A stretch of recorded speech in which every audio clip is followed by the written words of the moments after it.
Yeah, can we move it? Yeah. Let's move it back and towards me a little bit, I think. Yeah. I'll see how that works. I'll have to check again because, yeah. Oh.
And that way.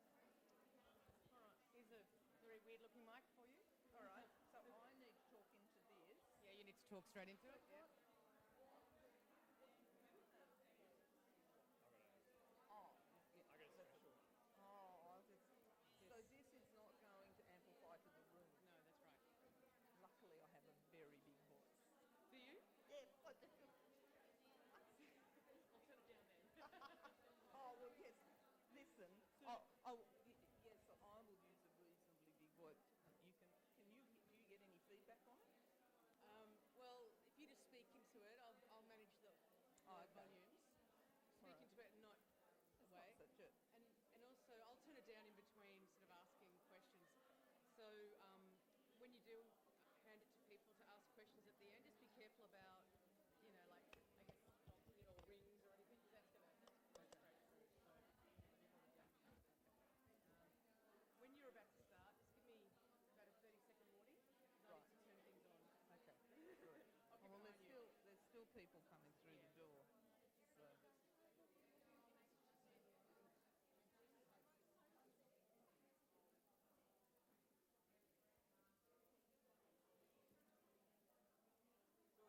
I'm just wanting to. Oh, that's all right. We'll pick it up. That's fine. That's fine.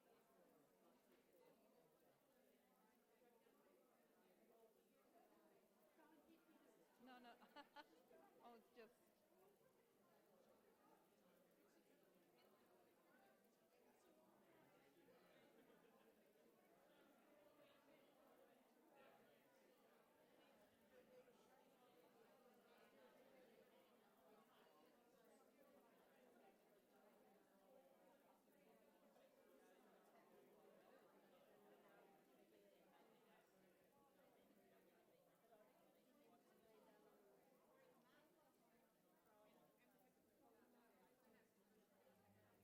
I just wanted to give you a heads up.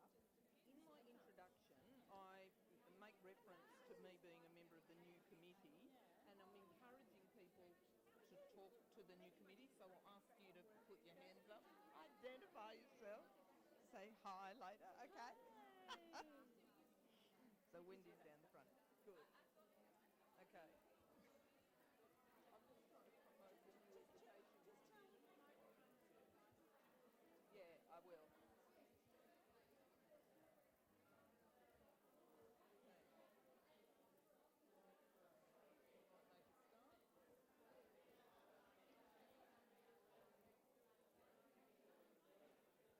How are we going to The little attract it? table of people at the back, are they I the don't know. hecklers or something? Are Yeah, they? I They're don't going know. They're the ones who have want to their make lots their of dinner noise. on it.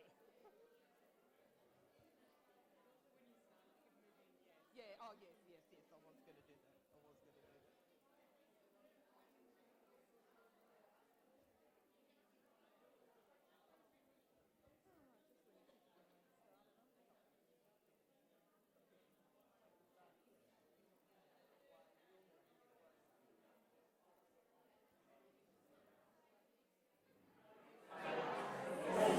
Otherwise, people get dribbling in. I don't particularly want to be here till 9 o'clock tonight. Well, I've got an hour's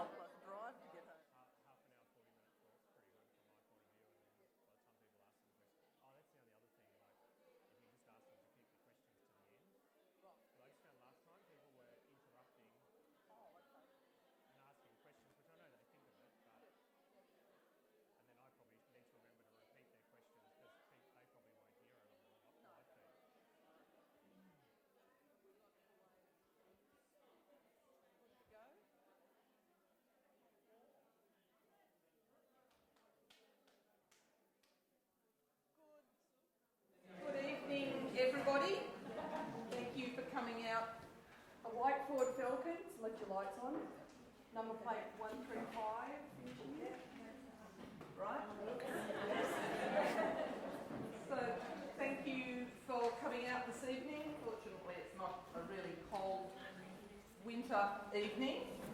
First off, let's do the technical thing and explain about the microphone. Hopefully you can all hear me and my voice isn't too loud because this microphone goes direct to the live streaming. Stuart is happy to take questions at the end of the evening, but it will be better for the flow of his presentation if you can just take a note and save the questions till then.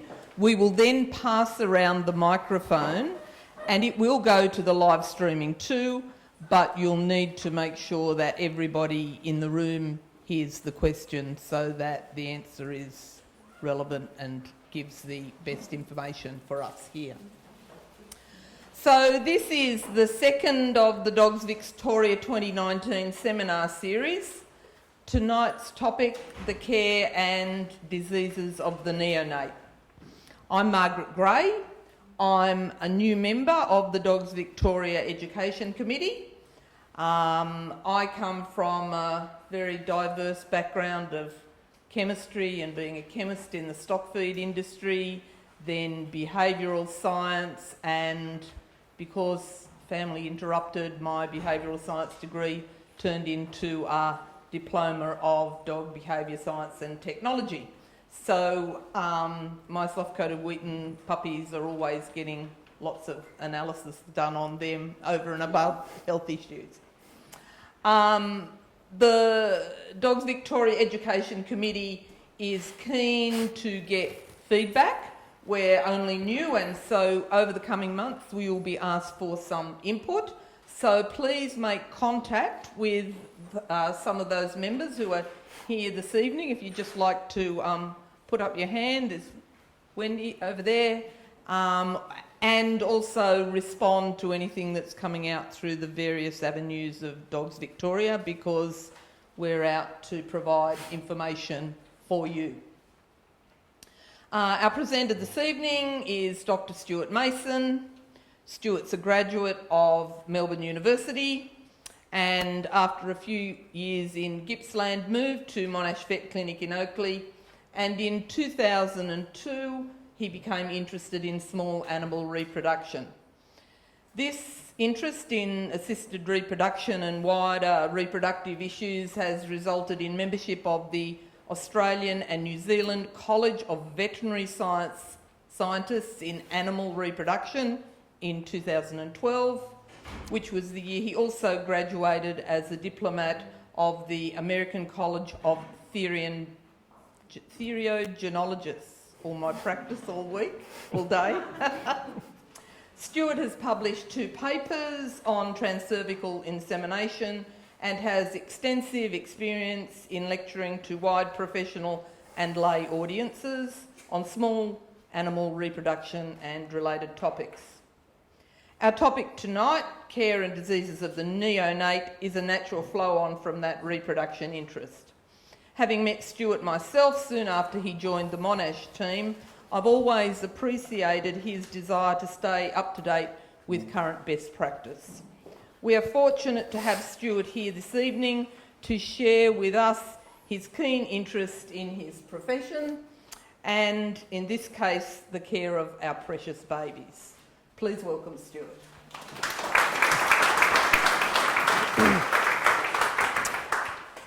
Thank you, Margaret. You've got big shoes to fill by the sounds of all of that. Lots of letters for too many exams and too much time studying. Thank you to Dogs Victoria for inviting me to come and speak again. So tonight we're going to go through care and diseases of the neonate. It's not meant to be super detailed, high power stuff, but hopefully you all get something out of it that can help you when you're rearing your little babies at home. So what are neonates? So the period, that's not going to work. You're not going to be able to read the whole thing. The period of the neonate is the period of the first 2 weeks of life. So it's a bit of a grey area in veterinary medicine. It's handed across to theriogenologists, or it's a fancy American word for animal reproduction specialists. and then after 2 weeks, sick puppies are essentially handed on to medicine specialists. So we deal with them for the first few weeks, and then everything changes again, and it's quite traumatic. So I guess the thing to understand with neonates is they're very dependent on the environment and what's provided to them. So they can't thermoregulate on their own, and they can't generate their own energy. So glycogen and fat, so glycogen is a precursor to glucose essentially. They don't have any stores, they have low levels of fat, they are born with a finite amount of brown fat on the kidneys, which burns off very quickly over the first 1 to 2 days. And then after that, they're totally dependent on what you can get into them and what they can take. They aren't able to actually make their own glucose, and they're totally dependent on the environmental temperature that is provided. So I'll talk here about what we do in terms of resuscitation of neonates at caesareans, which I know you guys aren't doing caesareans, but I'm sure most, if not all of you, have attended a caesarean before. So it's good to understand what we're doing, why we're doing it. But also, I think when we're doing caesareans, in most cases, we've got the clients out with us working on the puppies, and that's for 2 reasons. One, they can see what we're doing, so I get less complaints that I'm doing the right or wrong thing, but also it means you guys can actually help. And I think if you guys can learn something to see what our nurses are doing when we've got puppies that are struggling, how we revive them, and what we do, I think it can be something that's just in the back of your mind when you're helping a friend or you're at home with a struggling puppy that's been born naturally. So I can help you a lot with caesarean babies, but not so good with natural births. I don't see them very often. So basically, once the puppies come out, especially with a caesarean, they are anaesthetised. So it doesn't matter what we do, what anaesthetic is given, every single anaesthetic goes into the puppies. So there's some urban myths that certain anaesthetics don't cross across the placenta into the puppies, but if it crosses the blood-brain barrier to anaesthetise the bitch, it has to cross into the puppies. So what we're aiming to do with the anaesthetics is we're aiming to get the puppies out between sort of 10 and 15 minutes after we first induce them. So when we firstly anaesthetise them, there's a wave of anaesthetic that goes through the bitch and sort of then waves back out of the bitch. So, or out of the uterus, I should say. So we're trying to get the puppies while that wave of anaesthetic is coming back outside of the uterus to minimise what effect it actually has. So once the puppies come out, a lot of rubbing. So brisk, firm rubbing across the back and on the face stimulates their breathing. We'll have them on a what's called a bear hugger, which is a warm lilo type thing that's got air blowing through it, and under a exogenous heat source as well. Just to upset all the staff, I turn the heaters up to about 28 degrees so everyone's sweating. But it really makes a huge difference as to how fast these puppies actually recover. So there's a drug called Doxapram that technically, that's up there because that's technically what everyone wants to hear. Doxapram is a drug that stimulates breathing. When I say it's contraindicated, we don't use it as a first line defence. A lot of people want to give this drug to stimulate breathing if the puppies are a little bit slow. One of the problems with it is it stimulates breathing by raising the carbon dioxide level of the puppy. So it can potentially compromise them initially before it stimulates the breathing. But if I've got a puppy that hasn't taken a breath for a few minutes after it's been born, I will certainly use it. You know, if you don't do something at that point, it's going to die. It's important to dry them. So you can see we use these microfiber towels that dry out very quickly, and if it's all very wet, we can just throw them to the side and get new ones. So warmth is, by the end of this, something that you'll hear that is important that we stress. So you want to clean the airways. These are very simple. These are just a ear syringe. You can buy them at the chemist. They're not very expensive, but they're quite effective at sucking out the airways. Or there's these fancier Delee aspirators, which basically you put one end into the airway of the puppy, and there's another tube that you put in your mouth and you suck. And because the 2 tubes run into this chamber here, unless you fill it up with secretions, it's impossible for you to actually inhale or swallow the secretions. So that helps tremendously, either of those methods, to get mucus and secretions that are blocking the airways out.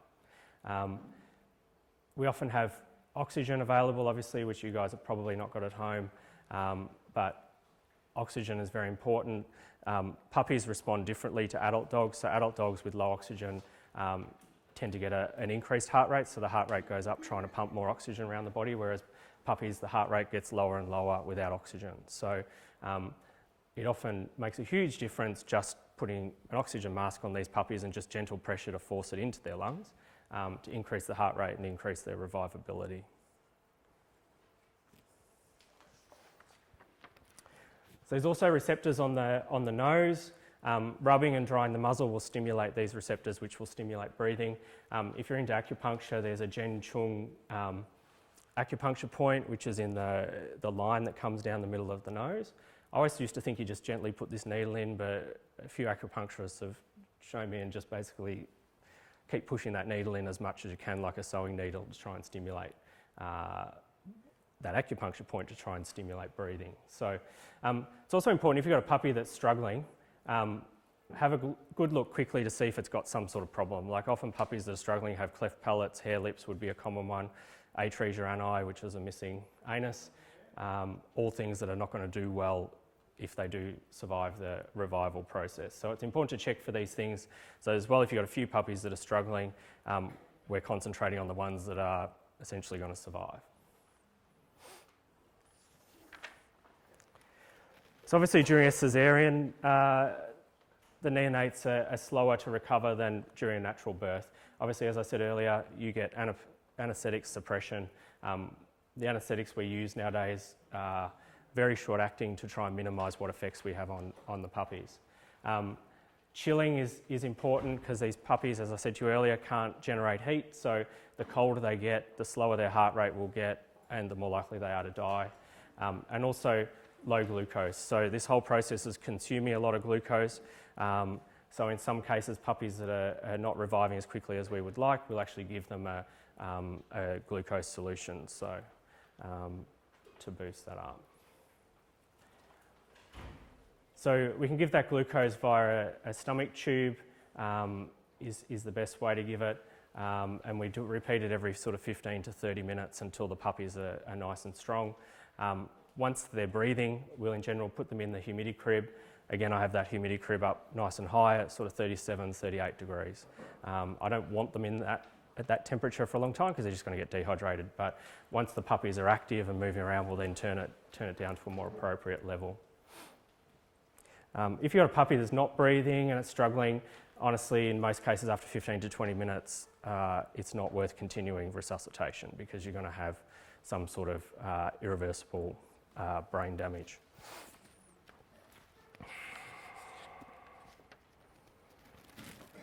So once they're breathing well, obviously we want them to have a feed on the bitch, and then the sooner they get home, from our point of view, the better. The bitch will settle better at home. Life gets a bit easier than trying to take a litter of puppies home that still need a feed. And then we see the puppies go home. They leave good. They go home. They start to get sick, start dying. We start to see problems. So I guess what contributes to that, and what can we do to try and minimise it?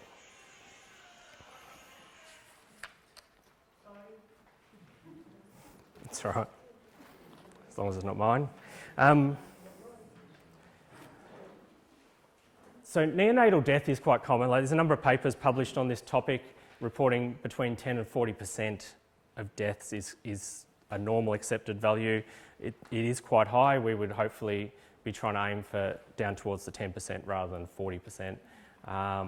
What are the most common causes? Congenital defects, so they're abnormalities that are present at birth, are the most common cause of loss of neonates. So as I said earlier, cleft palates, atresia ani, severe hernias, I'm trying to think what else. Schistosomus reflexus is a fairly common one. Water babies, most commonly in bulldogs, but we see them in a lot of breeds. The water babies have essentially like someone's pumped them up like the Michelin Man, only it's fluid. So those puppies are not going to survive. Dystocia, so dystocia is difficulty giving birth. So that's the second most common cause of neonatal death. Fading puppy syndrome, I'll talk a bit more about this as we go through, but fading puppy syndrome is obviously a syndrome, and it's just people like to give everything a label. So why has the puppy died? It's got fading puppy syndrome. But as I'll go through, that it's not always just something that's a poor doer or a puppy that's just not going to survive. So we should have a look. I don't know how many of you have seen cleft palates. There's actually a cleft palate in a cat, which is pretty unusual, to be honest. So I was excited, even if no one else was. But you can see this defect up through the top of the hard palate. So basically there's a direct communication between the mouth and the nose.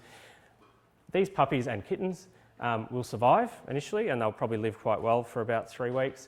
The teat seals the gap, so they suckle, they swallow, and if no one's looked, they'll present often when you're actually weaning them, and then they start eating and food starts coming out their nose. So technically you can surgically repair these. I would recommend they're euthanized at birth. It's pretty rare that surgically these will go well long term. They're very difficult to close, and in most cases when you do close the palate defect, you still end up with a small hole at one or the other end, and they tend to go on to be problems forever. This is a hair lip, which is a defect in the top upper lip. Hernias are common. Megaesophagus, which is you probably all heard about it with the police dogs last year. It's an enlarged esophagus that doesn't contract and move the food into the stomach. Obviously there's a lot of cardiac disorders that'll result in death as well. So when you're examining the puppies, it's important to understand that, I'll change this, hang on, there you go. Is it the right slide? Yes. So it's important to understand that when we've got an adult dog and we're checking for its hydration level, we do what's called skin tenting, and we grab the skin and lift it up and we look for how quickly it goes back down. All puppies do that. And everyone comes in and says to me, my puppies are really dehydrated, grab the skin and you watch it slowly go down.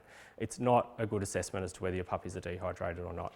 You've really got to go by feel, pop your finger in their mouth, and mucous membranes should be nice and moist. So if those mucous membranes inside the mouth are dry, your puppy is dehydrated.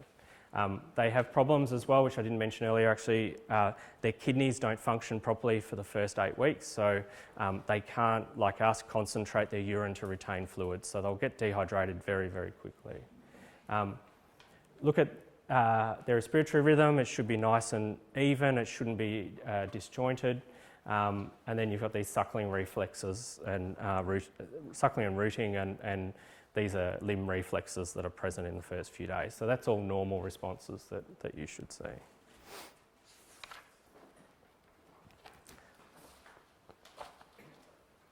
So these are just normal values. So you can see their body temperature is actually lower. So an adult dog is sort of 38 to 39 degrees is the normal temperature. These puppies are quite a bit lower, but certainly that temperature in the first 4 days, you've got to watch that very carefully because, as I'll talk about later, if the temperature is too low, you should, especially if you're trying to supplementary feeding, you shouldn't be forcing food into them because their stomachs won't actually be able to cope with it.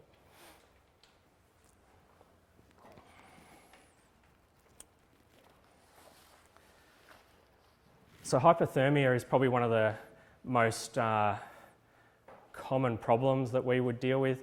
Everyone forgets that these puppies are just totally dependent on what you provide in the environment. A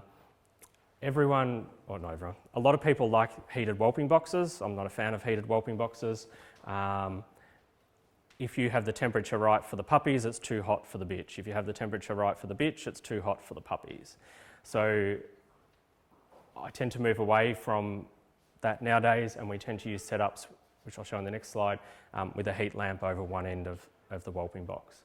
I'd have the room itself at sort of 21, 22 degrees. You don't want drafts. I think it's very common people put the whelping box somewhere like a laundry so that it's nice and easy to keep clean because it's tiled, but it tends to be cold. You've got a door going directly outside, you get drafts coming through. So it's not ideal. And as soon as you upset temperatures for the puppies too hot or too cold, you predispose them to disease. The heat lamps, I'll show you here. So you can see this is set up with a heat lamp up one end of the whelping box. the puppies can actually then regulate their own temperature. So if they're too hot under it, they'll start to migrate out. Then they'll migrate back towards it if they're too cold. You've got an area at one end that the bitch can be. She's at 21, 22 degrees. In most cases, will be quite comfortable to lie there. So, you know, you want a nice, clean room, well sealed, no drafts, nice and dry. The other thing is if it's too cold, obviously, as your bedding gets wet, it doesn't dry out properly. Again, you're going to harbour disease in that.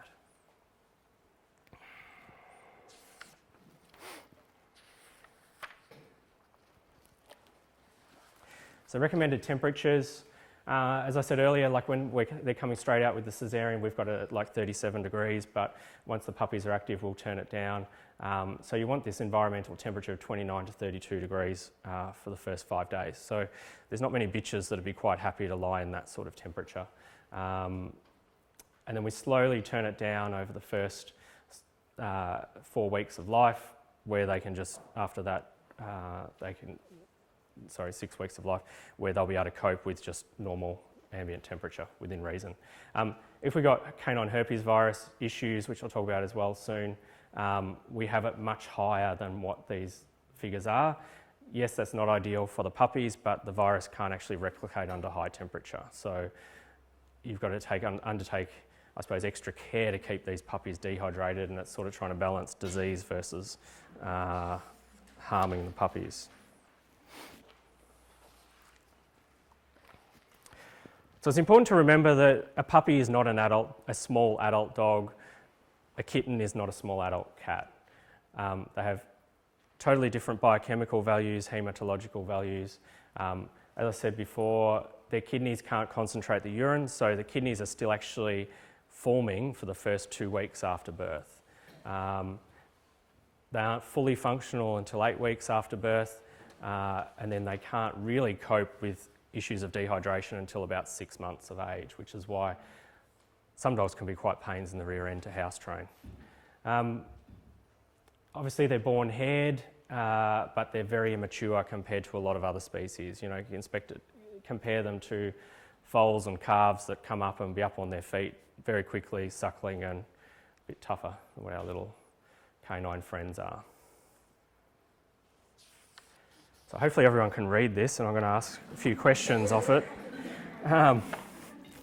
It's not trying to test your eyesight, but basically these are blood values of puppies, and you can see, all I want to show is that it's different for each week of life. So if we do bloods, the normal blood results that come back from a laboratory come back with a set of normal values next to them, and they're adult values.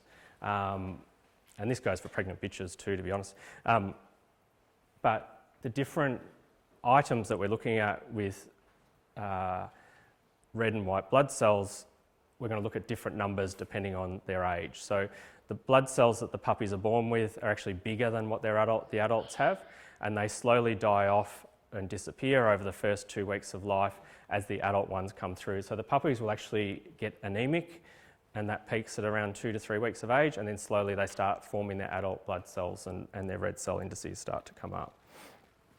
White blood cells tend to follow the same level, so this is one reason, along with the rest, that they're more predisposed to infection in those first few weeks of life, because they just don't have the ability to fight it as well as what an adult will.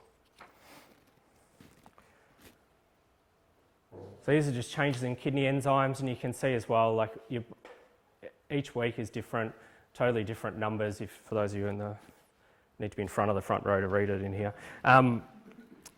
But basically, you've just got to be careful if bloods are taken from your puppies as to how they're interpreted, because some of these levels that you're seeing in the first few days of life, if that was an adult dog, you'd probably be putting it to sleep. But a puppy, it can be quite normal. Liver's another one. So some of you that have the breeds that are predisposed to liver shunts may understand it, but there's a blood vessel that normally inside the mother, when the puppy, is inside the mother, there's a blood vessel that bypasses the liver. So everything they get into them is already essentially metabolised, and they just need to use it to live. Mum's doing all the work. So there's a blood vessel that bypasses the liver because it doesn't really need to do anything. when the puppies come out, due to pressure changes, this blood vessel should close off, and then you get extra blood flow through the liver, and then it actually starts then metabolising things of its own accord, which is a lot of the reasons why liver enzymes are higher in these first few days of life, because suddenly the liver's starting to function and starting to do something.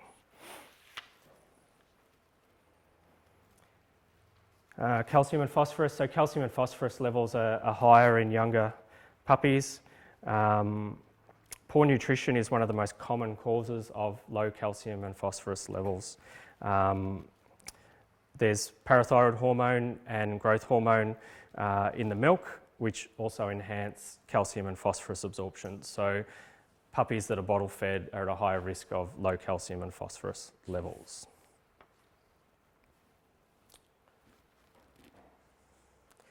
So I'm sure you all know, but the initial milk that comes out is called colostrum. So colostrum is a thicker secretion, usually a more greeny colour because of the high antibody content that it has. So this is something that forms in the last sort of 4 to 5 weeks of pregnancy, and it provides protection from opportunistic infections. So it just forms from the bitch's own immune system, but it is important for the puppies to obviously get colostrum.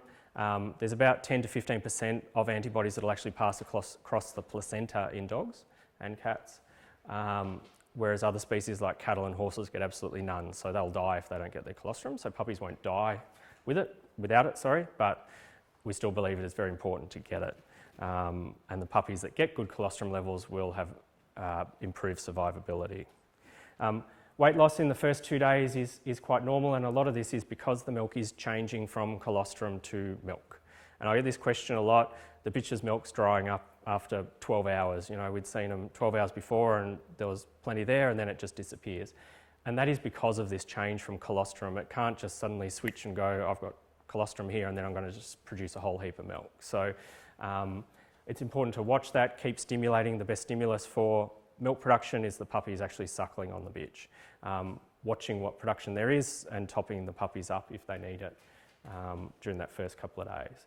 But by 2 days they should be back to their birth weight as a minimum, and then after that point we want them to gain at least 10% of their body weight every 24 hours. It's important record keeping with all of this, and I know record keeping is a big thing with Dogs Victoria now, but I get a lot of clients that have very good spreadsheet charts of puppy weights, and I think if you can weigh them at least twice a day, take their temperatures at least twice a day, and monitor for changes, because one of the first signs of something going wrong is an inadequate weight gain.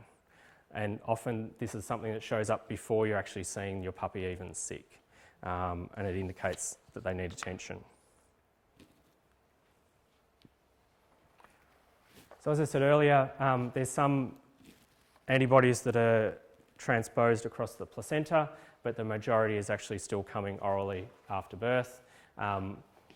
If we have a bitch that has no colostrum, we'll supplement them with this commercial product called Caniplaz, which is from hyperimmune stimulated bitches. Not as good, but it's close to.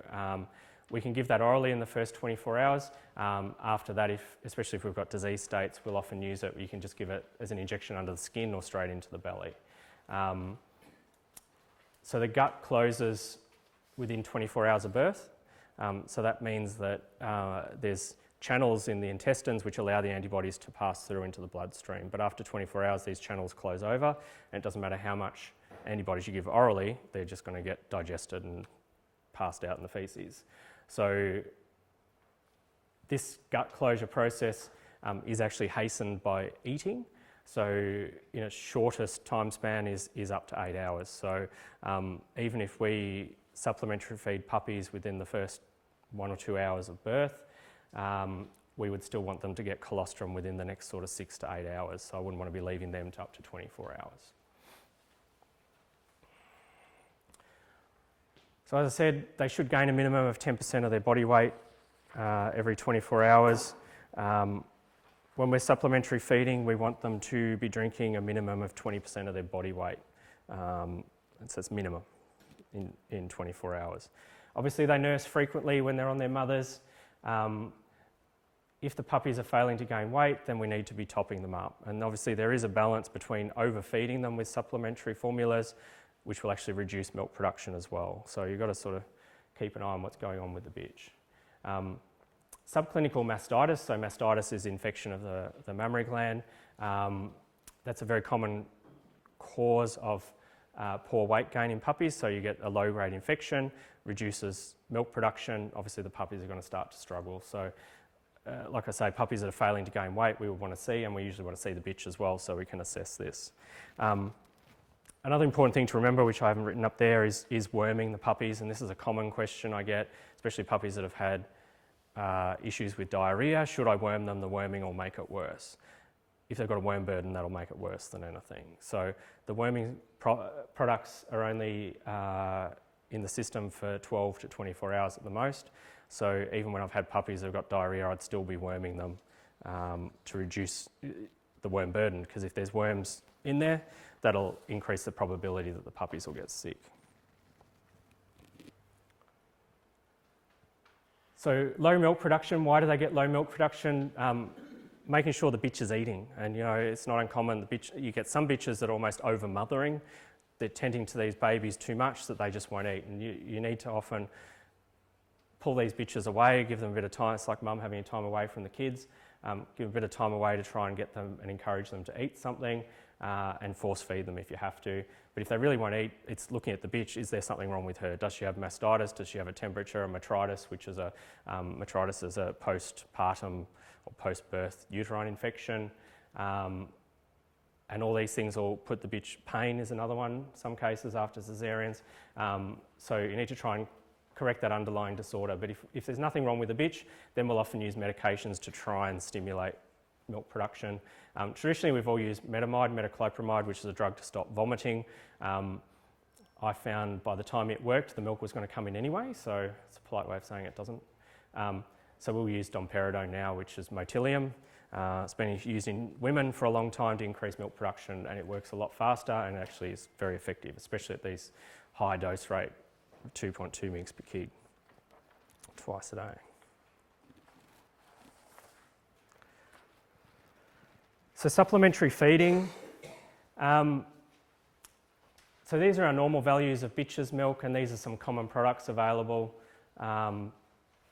in Australia, although someone was telling me recently, I don't know if Biolac is actually available anymore, but I actually don't like any of the formulas on the market in Australia. Royal Canin make a really good one. I don't know if any of you have been lucky enough to use it. They're up to about their third or fourth generation of this product overseas, and if you look at the constituents of bitch's milk and you look at this product, it's exactly the same. I've had a number of clients that have used it to rear litters, haven't had issues with diarrhoea like we normally do with supplementary feeding. They've grown well. It's just been absolutely fantastic. So hopefully it will be here at some time in the not too distant future. But other than that, we're sort of stuck with these will be the main ones that we'd use here. I like Animal Lac myself for two reasons. One, or probably the main reason, is it comes in small containers, and I know lots of people like Wambaroo and Biolac because you can buy the 10 kilo or 15 kilo bucket of them and it lasts forever. And the number of people I say who had a litter 2 years ago, do you need some milk in case you need it? Oh no, I've still got my tub of Biolac from my last litter, and I look back in the computer and it was 2 years ago. And I don't know if it was your baby, whether you'd be giving it milk that had been sitting in the cupboard for 2 years, and these are milk, they're dried, but they're milk products, so they're going to grow bacteria in them. So, the Animal Lac's little jars, it's not the end of the world to throw half a jar out and buy new ones in 2 years' time. And so a lot of these things, these seem quite simple, but when we're looking at why puppies are sick, issues like that of old, stale, off milk is a common cause of diarrhoea in puppies that people just don't think about. I dealt with a litter once that had absolutely horrendous diarrhoea, extremely sick, didn't matter what we were doing, it wasn't getting better. And when I kept questioning the client, what ended up was happening was these puppies were being bottle fed, and they'd make up the milk and then leave it whatever was left over, it'd get left on the bench, and the next feed that'd get reheated in with the new milk. And it sounds horrible and silly, but it's simple things like this that people do, especially when they're tired, just not thinking about it, not cleaning everything between feeds, not sterilising everything between feeds. So, and as I said, well, people may, but I don't think you'd do it if it was your baby. So how often do you feed? Bottle-fed puppies should be fed every 4 to 6 hours. And in general, I would advise to let them drink what they want, within reason. But tube feeding, we do it more regularly. Part of that reason is because we're so artificially putting the milk into the stomach. We're also quite regulated as to how much we would use, so we tend to work it out based on what is the minimum amount that they need to drink. But I know a lot of people may think that tube feeding is great, it's nice and quick if you've got 10 puppies that you need to feed, but there's a lot more risk associated with tube feeding, and really tube feeding is designed to save a puppy's life, not to supplementary feed it with. So if a puppy will suckle, bottle feed it. You know, people get nifty at feeding 2 puppies at once to try and help. You also need to feed them less regularly if you can actually bottle feed them rather than tube feeding.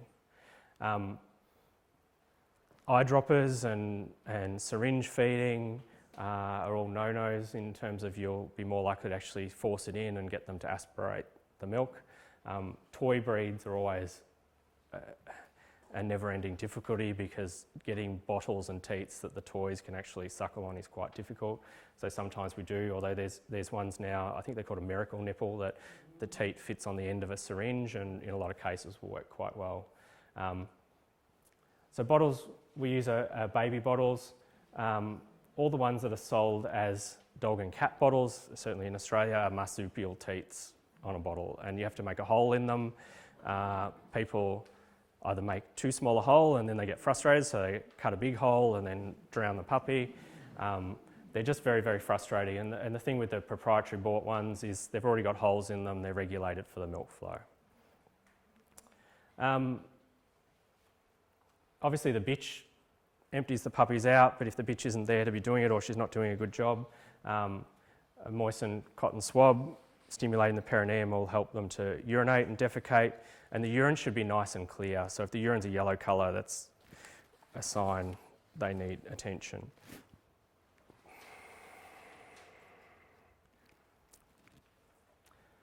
So disease of the neonates, we'll talk about fading puppy syndrome, hypoglycemia, so low blood glucose, swimmer puppies, neonatal septicemia, which is basically a blood poisoning infection, and herpes virus infection.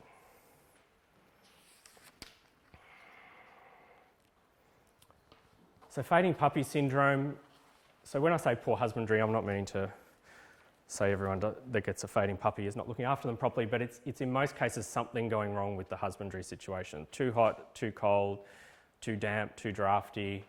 The puppies aren't getting emptied out properly, they're not getting enough food. So it's all these simple things to look at, and as I said earlier, weighing them twice a day, taking their temperature twice a day to monitor for all these things makes a huge difference. Prolonged labour and poor whelping management is a common one. Sort of gone are the days of a bitch having trouble having puppies and just pushing each puppy out with oxytocin and calcium. So that was what I was taught when I graduated.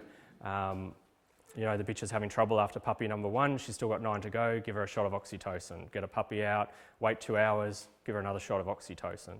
And you've got to remember that these puppies are all essentially ready to come out at the same time when they're being born. So it's a process that needs to happen fairly expediently, and the longer you drag that out, the more you're going to compromise them.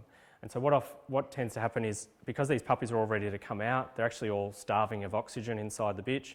Oxytocin causes this intense uterine contraction when we give injections of it, reduces oxygenation even further.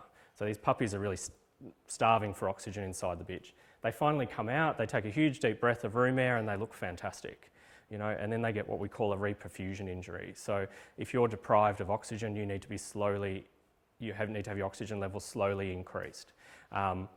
If it's too quick, you get damage to the tissue, and that won't present for 1 to 2 days afterwards. So these puppies will come out, 2 days later they start dying and everyone's wondering why. So this is one of the common reasons why if we have trouble during a whelping, we'll tend to just go straight to a Caesar nowadays. Like, it's best for the bitch and it's best for the puppies. The only time I tend to give oxytocin injections is when I'm down to 1, maybe 2 puppies, just trying to avoid the cesarean for the one. But also, this is a whole other talk I'm getting into, but oxytocin will cause this intense uterine contraction and can actually cause what we call a tetany and actually jam the puppies in there and actually make the problem worse as well. I think calcium makes a bigger difference than anything during whelping. It's important for uterine contractions, and so we'll give a lot of oral calcium and injectable calcium to keep up the strength of uterine contractions and speed up the process and try and avoid it getting to a time when there's a problem. So as I alluded to earlier, temperature of the puppies, especially, this is an issue, especially in that first few days of life. If their body temperature gets below 35 degrees, they get an ileus, so the intestine stops contracting. So if the intestine stops contracting, that means the stomach doesn't empty. And so this is why we're careful with tube feeding, and you need to make sure their temperature is up over this before you actually feed them. With their first feed, after they come out, I'm not so worried about temperature because they need that glucose and fat out of the milk to make their temperature higher. But with continued supplementary feeding, you need to make sure this temperature's up. If you're forcing it in with tubes, you're just going to over-distend the stomach, and it doesn't have that big a capacity, and then they're more likely to regurgitate it, aspirate it, and then you've got this downward spiral of a puppy that's going to not survive.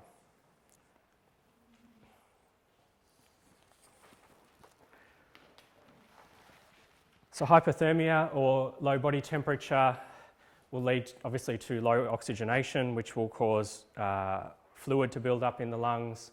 You get poor tissue perfusion, as I was talking about during a protracted whelping process. It slows down metabolism, so they get even lower glucose. They can't utilise what they're getting orally. So a cold pup, we want to slowly rewarm them, fluids, oxygen, a nice warm environment to put them in.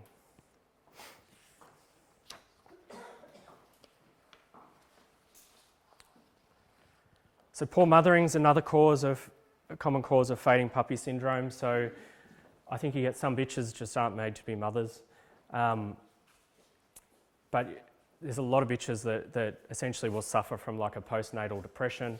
In humans, they've shown that women that get postnatal depression have lower natural oxytocin levels than what women who don't get it have. And so I do think this happens in dogs as well. It's probably worse after a cesarean than a natural birth. So we use a intranasal oxytocin spray that helps with the mothering and helps the bonding, so that you're more likely that the bitch will actually sit there and lie there for the puppies to actually feed. So injectable oxytocin doesn't work. So injectable oxytocin that you give won't cross the blood-brain barrier into the brain, which is where we need it to work behaviourally. So it's been shown in lots of other species, monkeys, sheep, prairie voles, pigs, that if you give oxytocin aerosolized up the nose, it will increase the level of oxytocin surrounding the brain. So we've extrapolated from that it must help in dogs, and we follow the same sort of protocols to help with that mothering and try and improve the bonding. There is a disease in humans called Williams syndrome, and these kids actually have severely high oxytocin levels naturally, and they're overly trusting and overly bonding kids. So, but if you give, as I said, if you give the injectable oxytocin, it will never make a difference for the mothering. If that's failing with a bitch that's not mothering well, obviously we can use Valium to relax a very stressed bitch, or my last choice would be acepromazine. ACP will obviously sedate her and she'll lie there. It's related to metoclopramide, so it'll actually stimulate milk production as well, but then you get issues with the bitch being that sedated, she doesn't want to eat. So it's a good short-term fix only. So if you have persistent low blood glucose, what's the cause of it? Do they have a liver shunt? As I spoke earlier, they can't pump blood into the liver to actually make their own glucose. Do they have a endotoxemia or septicemia, which are very similar, severe infections that are actually causing the body to consume a lot more glucose? Are they just being starved, like they're just not getting enough food? So we've got normal values of the different ages of neonates there. Left untreated, severe hypoglycemia will lead to seizures, and we'll treat it by giving a dextrose solution.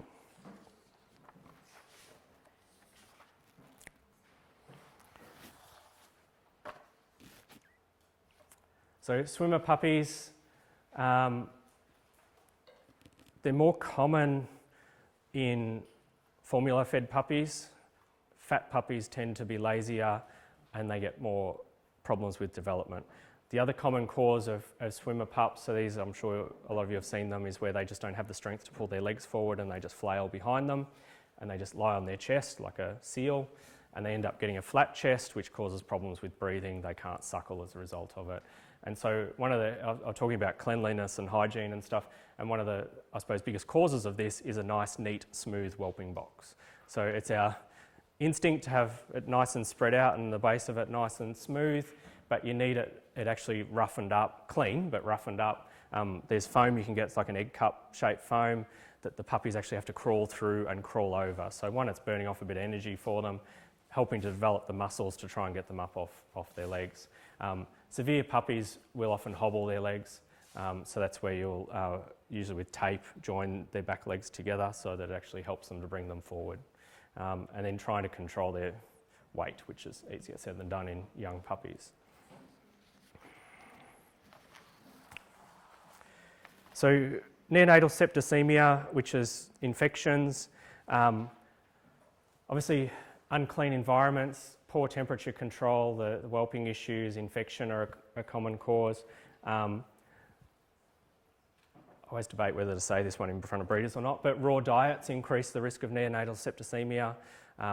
If these puppies are immunocompromised, they can't deal with the bacteria as well as what adults can.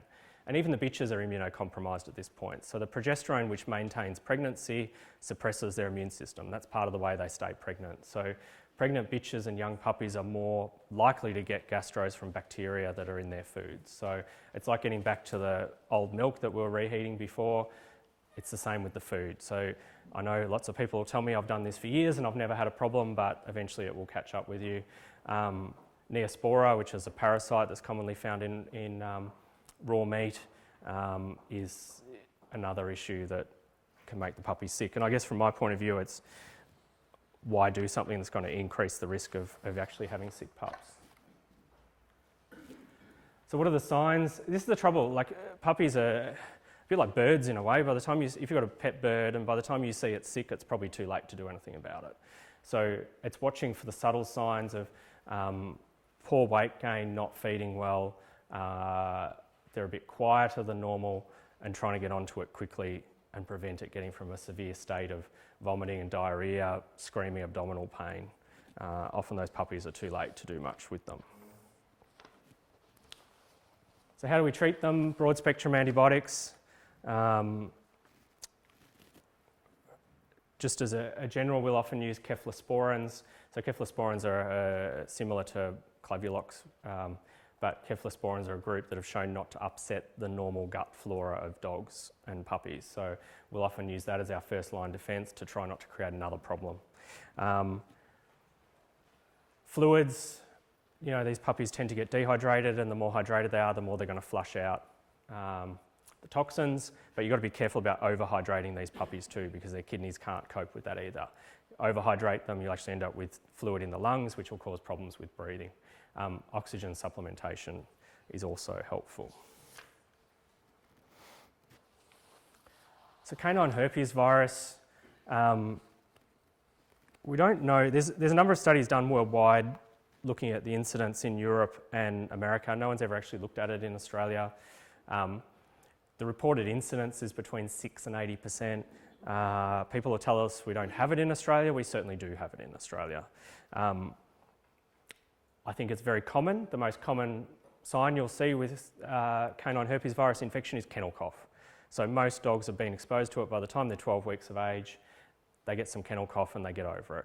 And the problem is it's a herpes virus, so it's like cold viruses in people. It's how the body deals with that infection at that age that creates a problem down the track. So the virus can essentially just be fought, go away and never come back to cause a problem, or in a number of animals, and a lot of it's probably related to their immune system status, it will lay dormant in their body and it will come out when they're immunosuppressed. So it's the same as people that get cold sores, it tends to be when they're stressed. And so pregnancy is a great source of stress and will cause this virus to increase in numbers. It doesn't survive long in the environment. It's very easily killed by just very common disinfectants. It's transmitted like kennel cough, oronasal or venereal, which is sexually transmitted. Transplacental transmission is possible, and puppies often, if a bitch has got high levels of virus, will infect the puppies during the birthing process. So if you've got a bitch that's at high risk that's had a herpes virus litter before, we'll often be recommending elective caesareans to prevent the passage of puppies through the birth canal and pick up extra viral numbers.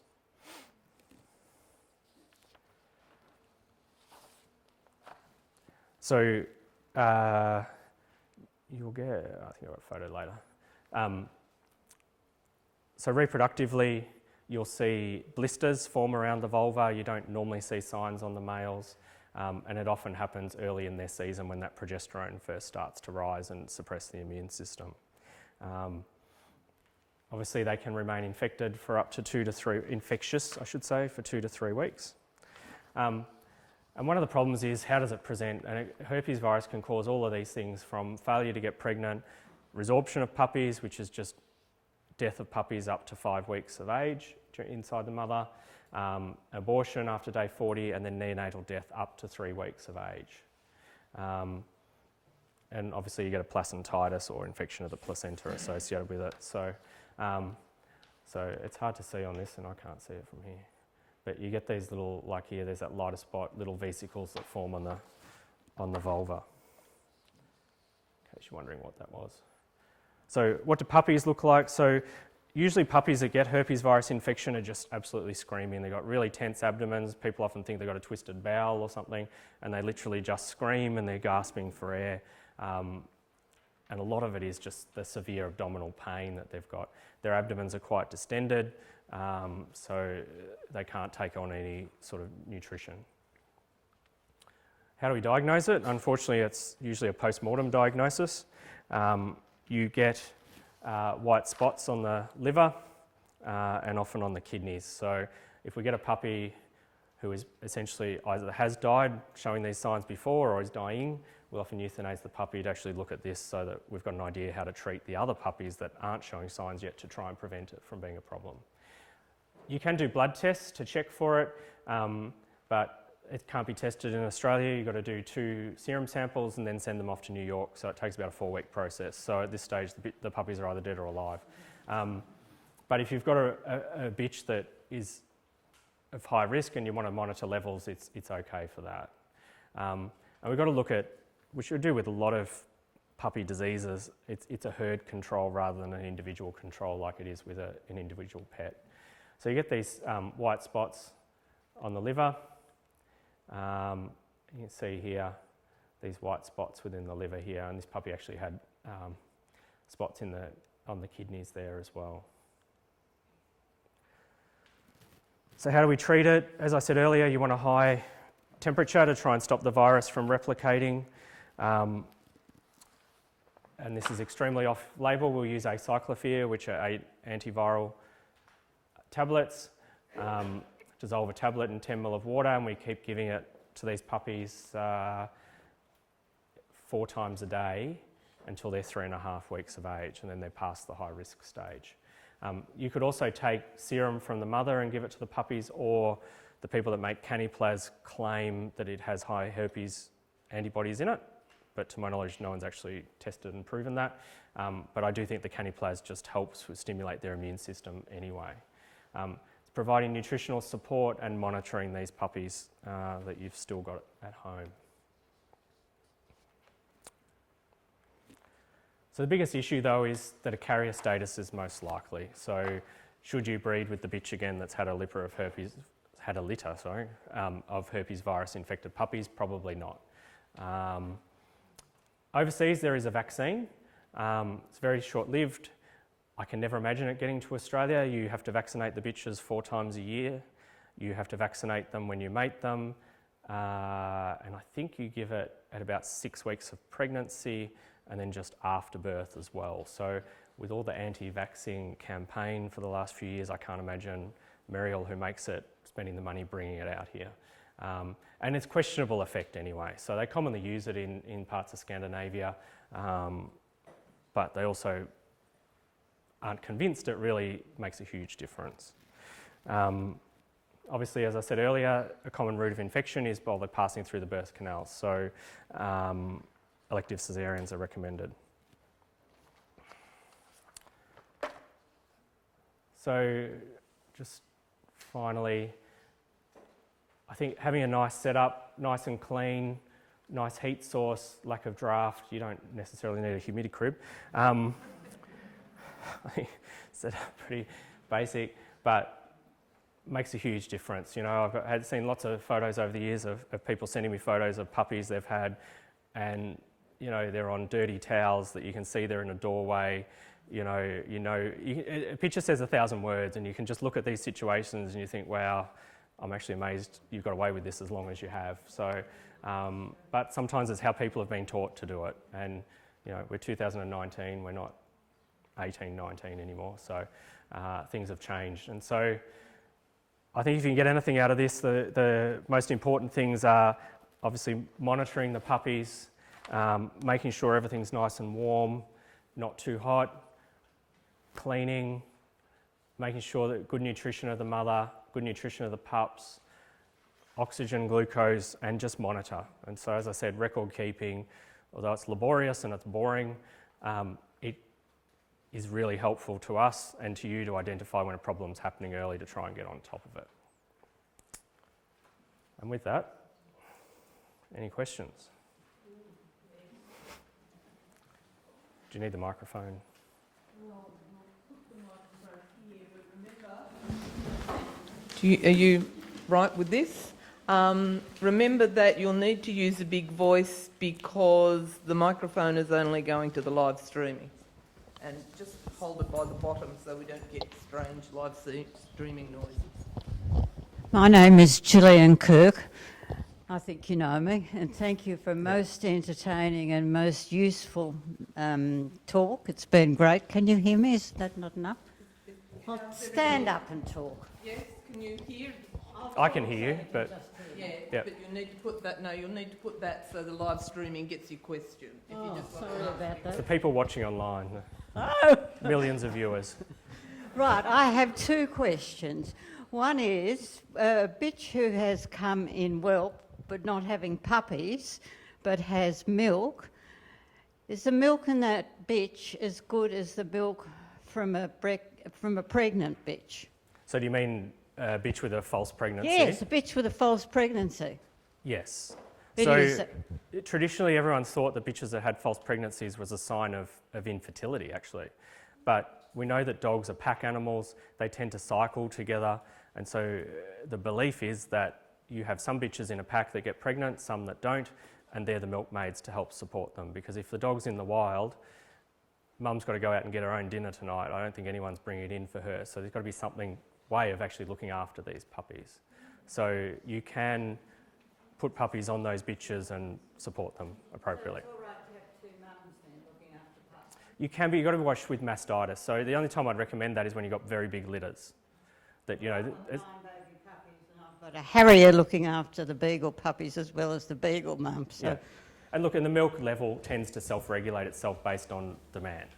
Yep.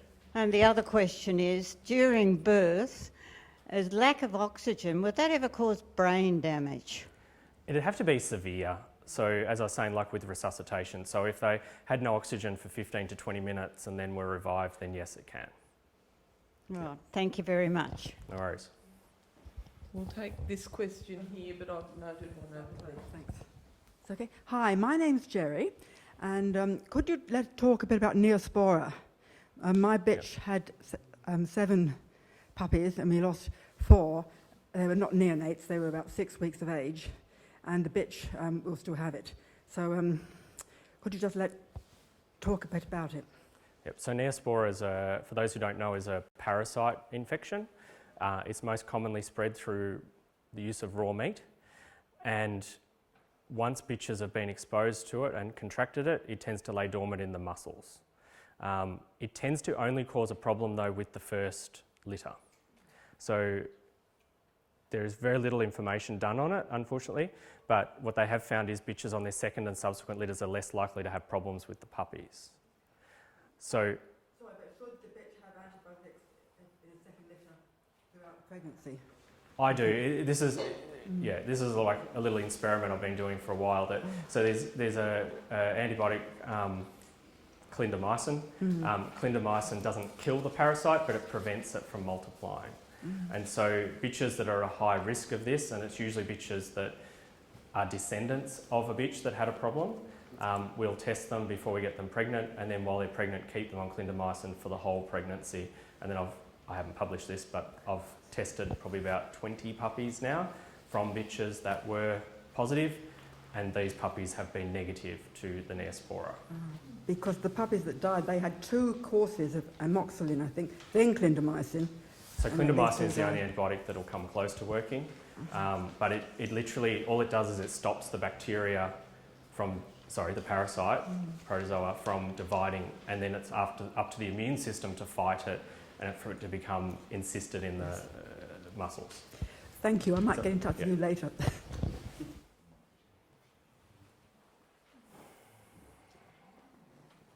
So is everybody hearing the questions okay? On the question of colostrum, you mentioned about it creating in the bitch about a week before the pups are whelped.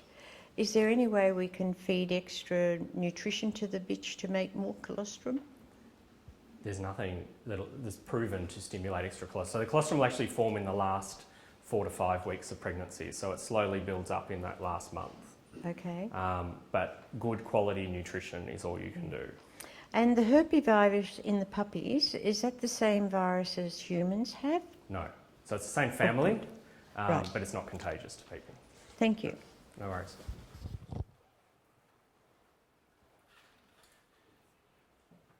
Stuart, I'm wondering, is there a test to see if a bitch is a carrier of canine herpes virus? There is, so we can only test for antibodies to the virus though. So it has to be sent off to the States. And so the biggest problem is when the bitches or any animal has been monitored over time, the antibody levels will go up and down. So it's a bit like cats have a similar one that they look at for coronavirus, an enzyme called coronase, and it fluctuates up and down depending on how much they're exposed to the virus in their environment. So it's unfortunately not highly reliable. Like, it's good for a diagnosis, but yeah, I wouldn't use it as a test. Do I breed with this bitch or not? That's all. Yeah.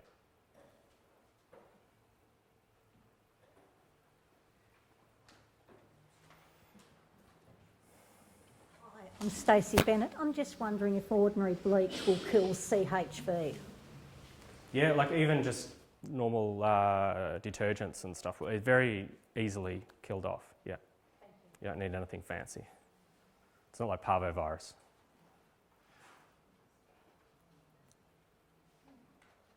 Other questions? Well, I'll note you, but go close first, if that's okay.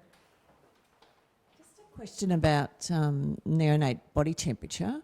If we were keeping a track of their temperature, what range will be a concern? You've given a range of a normal temperature, but at what point is it a concern, plus or minus? So obviously you've got to do repetitive samples and make sure you're doing it properly. So make sure you're putting the thermometer in and putting it against the rectal wall. Like, a lot of people just stick it in and you get a lower temperature. But if it's below the normal range, you would start to worry. And so if it was below the normal range, I'd be trying to warm that puppy up. If an hour and a half later you haven't got it up in the normal range, then that's where I'll be getting veterinary help. Thank you, because that was my second question, what to Yep. do once. Yeah. And my other question is about a glucose supplement from a home, breeding perspective. What would that entail? What would Glucose you've bought from a vet. People will talk about honey and stuff, but you've got to use the isotonic stuff. So the best is the 0.45 sodium chloride, Yeah, 0.45% sodium chloride with 2.5% glucose.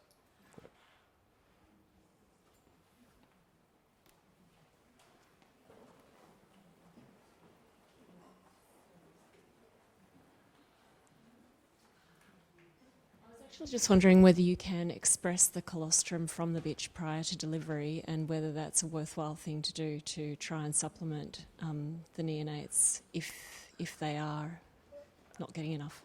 Oh, yeah, you can, and you can certainly obviously express it after the puppies are born as well, while it's still there. But colostrum doesn't last very long if you wanted to freeze it. So if you did have like the false pregnancy there before, you can't harvest it and keep it in your freezer in case you need it. I think it's 3 months. Yeah, it's a bit like blood. You know, blood in the fridge doesn't last very long. Yeah.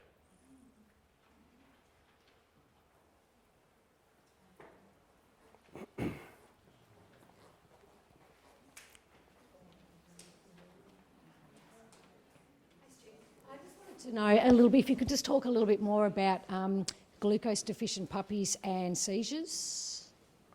Yep. What's sort of the correlation there in regards to puppies having the seizures? Usually by the time it's dropped low enough to have seizures, there's something else severe going on. So it's most commonly when they have severe infections. So you supplement the glucose to get their body glucose level up, but you need to control the other problem that's going on that's caused it. So, and supplementary feed them to get that glucose in there as well. Yeah. It's pretty severe once that happens. Yeah. Can I squeeze in a question too? Seeing as on the glucose, when would you be supplementing puppies with glucose in any form, as opposed to just supplementary feeding them? What are the indications? I can only use glucose, obviously if they've got hypoglycemia, but commonly we'll use it with puppies that have been born by caesarean section, which are flat. We'll give them a glucose supplement so they've got an instant energy burst, and then try and get them onto mum to be feeding, or feeding with milk. So just in the first hours of life? Yeah. Because it's too short acting. Like you could see earlier, it only lasts for like 15 minutes. So it's not a good option long term to be feeding them with. Yep. Yep. Oh, yes. Oh, very good. Would you like to?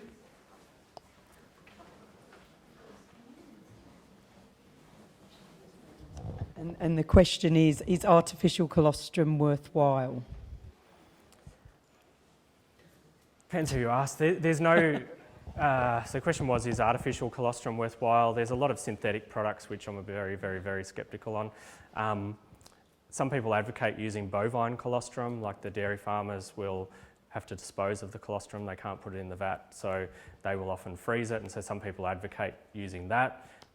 Possibly better than nothing, but cows get cow diseases and dogs get dog diseases. So, you know, there's a few things that cross over, but not a lot. Bitch is best.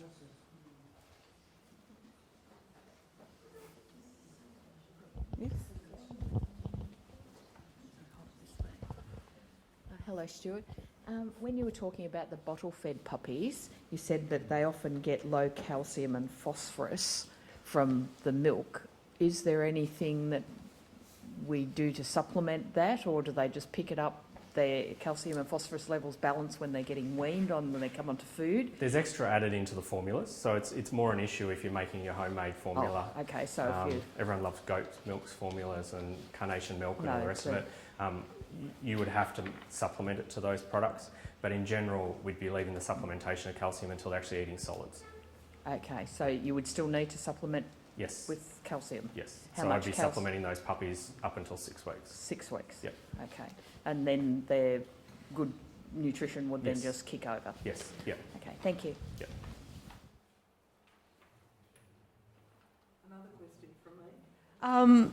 So let's be proactive. You weren't happy with the formulas that we have here. What can we do to get the better quality formula into Australia? Like I do.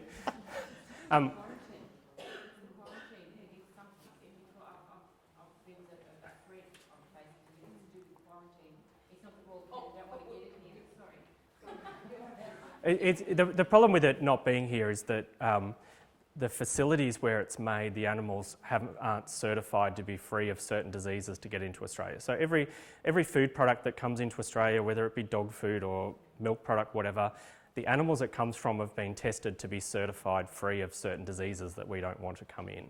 So the product will never go into America because the animals are not certified BSE free, but that's not an issue for Australia. It's in every country except for Australia and America at this point. Even New Zealand has it. So a lot of people think all these products are irradiated. They're not. It's just purely based on certification that the animals were free of diseases before the product was exported. That's the hold-up. And where it's coming from, and it's all had a setback because of all the riots that happened in France before Christmas. You would have seen Royal Canin had huge issues with stock here because there was barricades up around their factory that they couldn't get shipments out. So that's set everything back even further. But I have had clients that have just ordered it through eBay and they've still got it. It's an expensive way to get it, but you've got probably about 1 in 4 doesn't get through. So.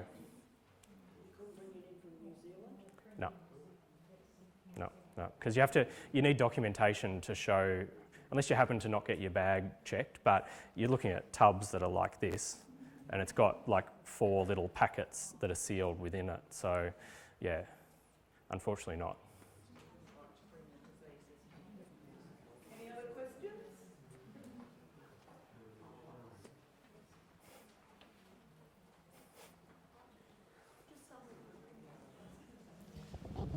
Just a question. Apparently, shaking puppy syndrome. We can test for it, but we have to send it back to England. As in white shakers? Shaking puppy syndrome. Right. SLEM. Yeah. How much do we actually know about it? Not a lot. Gather that. And so this is a question with all these DNA tests in general that, and this is another can of worms, that I think, I'm not saying don't do DNA testing, but don't hang your hat on a result that comes on that piece of paper.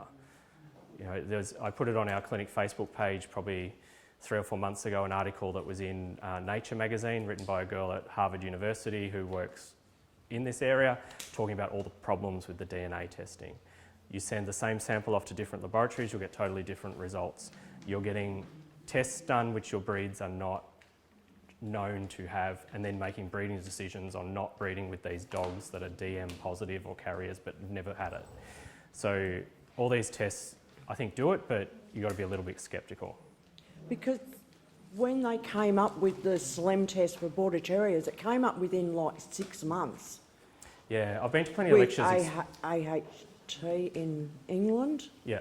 Animal health testing. So I've been to lectures and they've tried to explain how they actually do this testing, and it makes no sense to me. But it's all computer generated in a way, and once they've identified this process, they just keep identifying these genes. But the problem is they're identifying genes, but are they always identifying the switches that turn the genes on and off? So it's still got to be correlated back to clinical cases. So the results that come back, we can have carrier, affected, clear. So are they a true result, or they can be... For that test. Yeah. Yeah. They are a true... And then the other thing you've got to remember with all these genes is it's not like we learnt in Year 11 biology that it's all simple Mendelian stuff of, you know, little a's and big A's and it crosses and you get certain numbers. Like, it's very, very confusing. Have a read of the article on the Facebook page. Okay.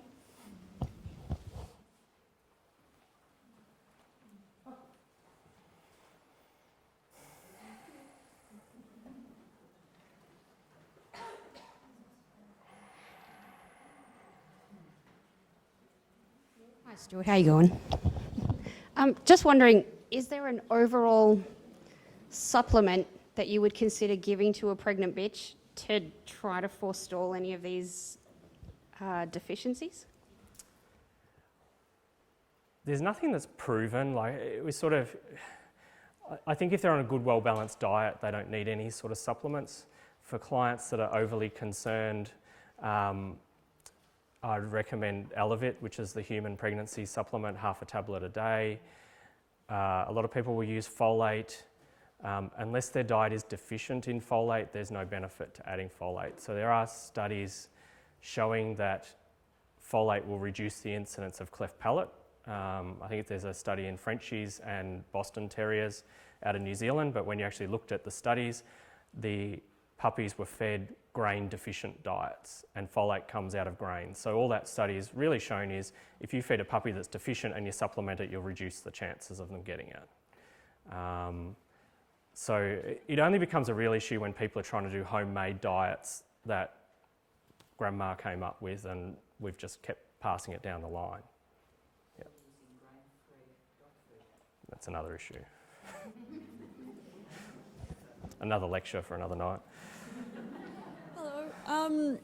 I had a vet from South Africa who's now in Melbourne, and he says there was a particular date you're supposed to worm a bitch that stops the worms getting through into the puppies. Do you know anything about that? Yeah, so you should worm them at 6 weeks of pregnancy. So at 6 weeks of pregnancy has shown that the worms that are encysted in the intestines of the bitch will actually pass across into the puppies, and then you end up with the puppies born with worms. All right, thanks.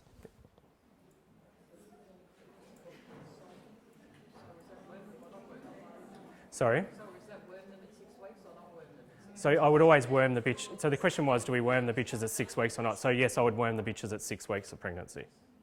Yes.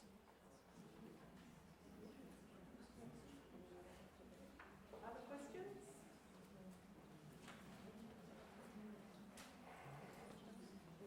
Right.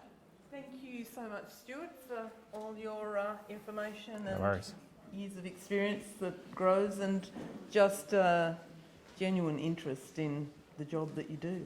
We all appreciate it, and the fact that you're pleased to come here and share it with us. So thank you very much. No worries. Thanks. No worries. Thank you.